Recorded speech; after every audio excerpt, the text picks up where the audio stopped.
And let's welcome in now Ohio Congressman Jim Jordan to talk more about this. Congressman Jordan is also the ranking member on the House Judiciary Committee, and I know he's a hero to a lot of you watching at home. Congressman, great to talk to you. Good to be with you, John. Great to see you again. And, you know, you've been with us at Newsmax for a long time. We've been interviewing you since your days back on the Republican Study Committee a long time ago. Yep. Still fighting for the same ideas. It's great to talk to you about this issue of voting here. You know, Congressman, a lot of concerning issues cropping up daily in Georgia, Michigan. We have issues in Nevada and Arizona and Wisconsin, too. And we also want to talk about the foreign aspect of this, that our votes apparently may be counted in other countries. But my first question is this. What's going to happen on January 20th? Well, we'll see. I mean, let the process work. We have a law, we have a process, and we have a constitution. So let's let that all work the way it's supposed to. I mean, I said this before. The Democrats spent 4 years investigating the fake Russia hoax. Why can't we spend 4 weeks trying to get to the bottom of this election? And again, if someone would have said before the election that we're going to keep the Senate, Republicans will keep the Senate, we'll pick up 10 or 12 seats in the House of Representatives, we'll keep every state legislature and actually pick up New Hampshire, and President Trump will get 10 million more votes than he got in 2016, but he'll come up short. If you'd have said that before the election, people would say, no way that's going to happen. But that's exactly what played out. And so that's why there are 73 million Americans who feel uneasy about this, who instinctively know something doesn't smell right. So let's let the process work. Let's get to the bottom of it. After all, just yesterday in Georgia, we had 3 different counties miraculously just find votes. Shazam, there's new votes there. So maybe we should just do the audit, let the court cases work, and figure out exactly what happened here. Let's talk more about Dominion Software. Former federal prosecutor Sidney Powell is working with the Trump campaign in their lawsuit against Dominion. Here's what she told Greg Kelly here on Newsmax last night.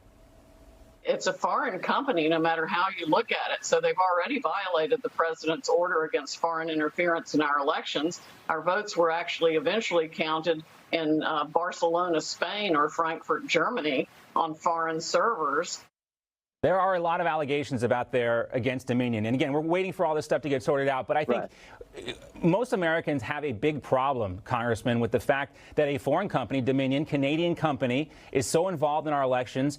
This Smartmatic company, also a foreign conglomeration of venture capitalists and different entities. You know, 70% of the American voting, equipment is controlled by foreign companies. How is that possible?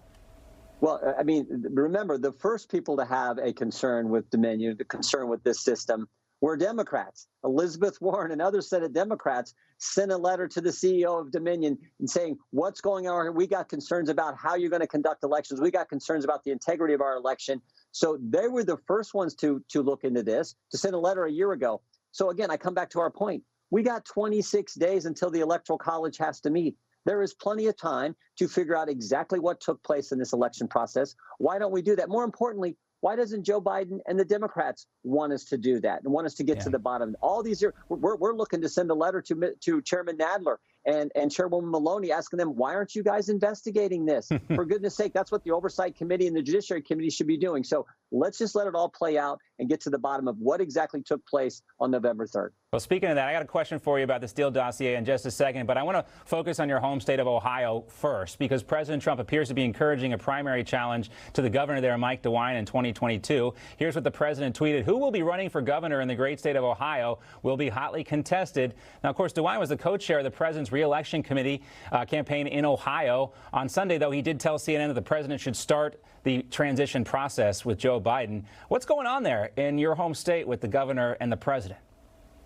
Well, I mean, the president, the tweet came out a couple days ago. I think the big concern a lot of Ohioans have right now is tomorrow night at 10 o'clock, there's a curfew going in place in our great state. And I have real concerns about that. I mean, I just do not accept this fundamental premise that somehow government cares more about the well-being of customers and employees at a business than the small business owner does, which seems to be the focus of Governor DeWine's curfew relative to COVID. COVID's serious. COVID's real. We understand that.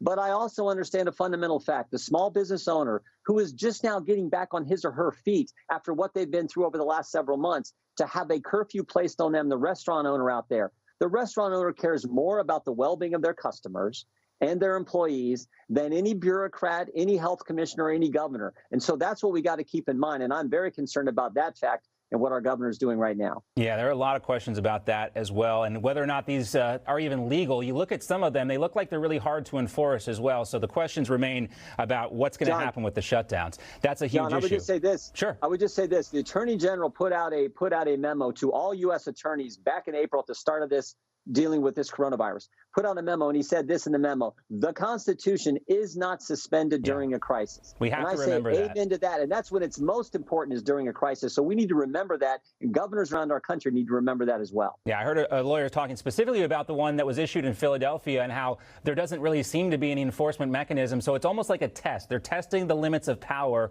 with these shutdowns. That's what a lot of these elected officials are trying. Now let's talk about the investigation into the investigators. Sean Davis yesterday tweeting this about the Steele dossier. After years of FOIA litigation, the FBI finally released the 2017 FBI interview summary of Russian collusion hoaxer and Clinton campaign subcontractor Christopher Steele. With the exception of the first paragraph on the first page, the entire 26-page document is redacted. Davis says, and others say, there's no reason for doing this unless they have something very serious to hide. What do you say, Congressman? I think this is just consistent with the way Chris Wray has been since he's been FBI director. We never seem to get the information. Chris Wray's the same guy who told us the FISA process was fine, and just a few weeks after he made that statement in front of the Judiciary Committee, just a few weeks later, we had Inspector General Horowitz put out a report on the FISA process and said every single FISA application they looked at had major problems. Some of them they couldn't even find what's called the Woods file, which is the file they keep that has the underlying evidence before you even go to the FISA court. So this is just sort of par for the course for FBI Director Wray. It's unfortunate. We know that all the things that took place from when they started this spying on the president clear back in July of 2016, and everything that took place, we know it was all a joke. We know there was never a proper predicate. And the only reason we know it was never a proper predicate is because Rick Grinnell, not Chris Wray, Rick Grinnell released the transcripts that Jim Clapper and Susan Rice and all these people said there was never any collusion. We never saw any evidence of collusion, but they did this investigation anyway. So that's troubling, but it's sort of, just like I said, it's sort of the activity. It's really concerning, Congressman, because, this is the one place where we have that criminal, conviction with the FBI lawyer changing the FISA process. This is what's supposed to protect citizens like myself from the, the government listening to our conversations, the CIA in that matter. It's a big deal, and we appreciate all the work you've been doing on it, Congressman. Thank you for your time. You bet, John. Thank you. Newsmax TV is now America's fastest growing cable news channel. We give you the real news you need. So subscribe to our YouTube channel and give us a thumbs up. If you like this video, share it with your friends. Newsmax TV streams live on YouTube for free. Newsmax TV, real news for real people.